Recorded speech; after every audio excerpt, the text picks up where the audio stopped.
بسم الله الرحمن الرحیم. د دعا متعلق خبره کوو چې آیا دعا په څنګه طریقې سره غواړو.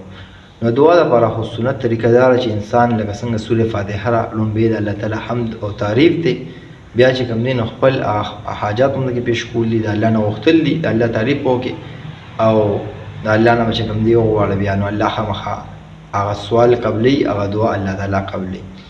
او طریقه دار چې مونږ د دعا لپاره لاسونه اوچت کو او د الله نه دعا وغواړو، الله تعالی دا دعا خامخا قبلي. حدیث شریف کې راځي چې تاسو دعا غواړئ نو په الټا یعنی دا طرف چې کوم دی د پاسه کوئ، یعنی داس دعا مه غواړئ بلکې داس دعا غواړئ، په دې طرف باندې چې کوم دی د دې لاسونو په دې دنه طرف باندې چې کوم دی نو دعا غواړئ. یو دویم دا چې لاسونه الله له اوچت کړي نو الله تعالی د دعا خامخا قبلي. سنت طریقه دا چې انسان الله نه دعا کوي نو الله تعالی لاسونه اوچت کړي، یعنی او خو اطمینان سره دعا کوي، د زړه په اخلاص سره دعا کوي او خپل تفصیلی دعا کوي، نو الله تعالی د دعا خامخا قبلي. او الله ته حیا ورزي چې الله ته انسان لاسونه اوچت کی او د لاسونه الله تعالی خالی چې کوم دینو واپس کی، د الله خالی نه واپس کی.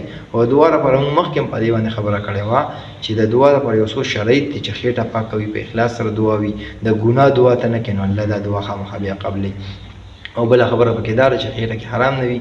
او ورسره دا خبره دار چې کله انسان الله تعالی کوم انسان کوم دعا کوي الله زر قبول کی او کله سوخ پسې قبلي، یا داس چې انسان نه الله په دعا په برکت سره تکلیف لري کی، او یا داس چې د دعا الله تعالی په آخرت کې قبلي. نو خامخا دعا قبليږي په یو وخت کې، خو انسان به صبر کوي. داسې انسان نه کوي چې زما دعا نه قبليږي او زرواله په دې باندې نه کوي ګنده دعا بیا نه قبليږي، بلکې دعا به الله نه غواړي، بیا به صبر کوي چې کله الله قبلي ان شاء الله کزر قبلي کې وکړه نو دعا مو غواړو، دعا بس کوونه.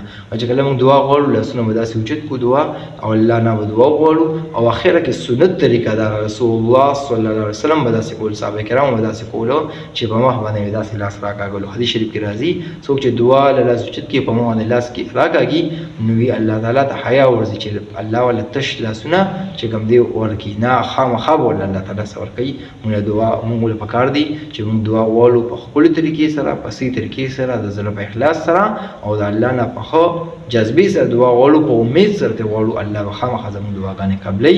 الله وی چې زمانه او غواړي ز قبلولو والے نو الله نعوذ بالله درو نه وی، الله رښتیا خبرې ټوله مونږ چې کوم دی سید الله نه په یقین سره دعا نه غواړو، په دې وجه زموږ دعاګانو کې مسأله ده چې سید اطمینان سره دعا غواړو الله به خامخا قبلي. الله غیر دی بادشاہ دی. والسلام.